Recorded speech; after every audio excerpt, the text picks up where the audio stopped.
Abraham fut appelé l'ami de Dieu. Par ailleurs, le Seigneur Jésus-Christ déclara dans Jean 15 à propos de ceux qui croient en lui, « Je ne vous ai pas appelé serviteur, mais je vous ai appelé ami. » Car il veut nous donner toutes les choses qu'il a reçues de son Père. À mesure que nous croîtrons spirituellement, nous parviendrons à la joie que procure l'amitié de notre Sauveur, et nous nous confierons à lui dans une grande intimité. Lui aussi nous parlera affectueusement et nous montrera beaucoup de choses jour après jour. Matthieu 11, 25 rappelle que les choses cachées aux sages et aux intelligents sont révélées aux petits enfants. Dieu apparut 10 fois à Abraham en l'espace de 40 ans. Chacune de ces apparitions où un nouveau secret de l'amitié divine fut révélé au patriarche, peut être considéré comme une étape de l'amitié divine.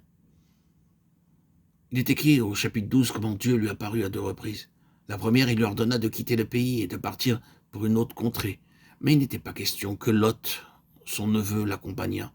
C'est uniquement par sympathie humaine qu'Abraham accepta de l'emmener. Il est possible que Lot, qui était un neveu du patriarche, lui ait demandé la permission de l'accompagner. « Mon oncle permet que je vienne avec toi. » Peut-être refusa-t-il dans un premier temps.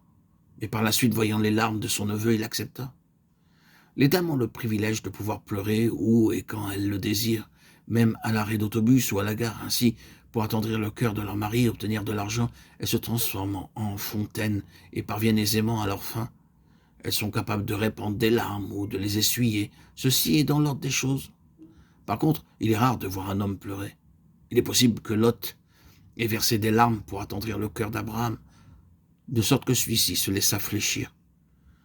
Beaucoup d'entre nous se privent du meilleur de ce que Dieu leur réservait en cédant aux sentiments et aux émotions humaines. Bien des croyants ont échoué, car l'affection qu'ils portaient à un être cher les a détournés de Dieu, de sorte qu'ils ont été entraînés dans la désobéissance. Abraham consentit à emmener Lot, mais quelque temps après, une querelle éclata entre leurs serviteurs, Genèse 13, 7. Les sentiments humains mènent toujours à des disputes. Aussi, n'oublions pas que chaque affection doit être sanctifiée par le Seigneur Jésus.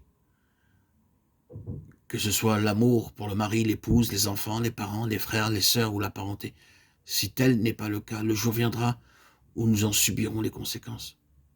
Matthieu 12, 48 à 50 rapporte que la mère, les sœurs et les frères de notre Sauveur pensaient avoir un droit particulier sur le Seigneur Jésus.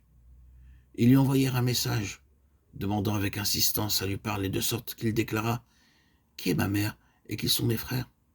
Assurez-vous que l'affection que vous portez à votre mari, à votre femme, vos enfants, vos frères, vos sœurs et votre parenté ne vous détournent pas de Dieu.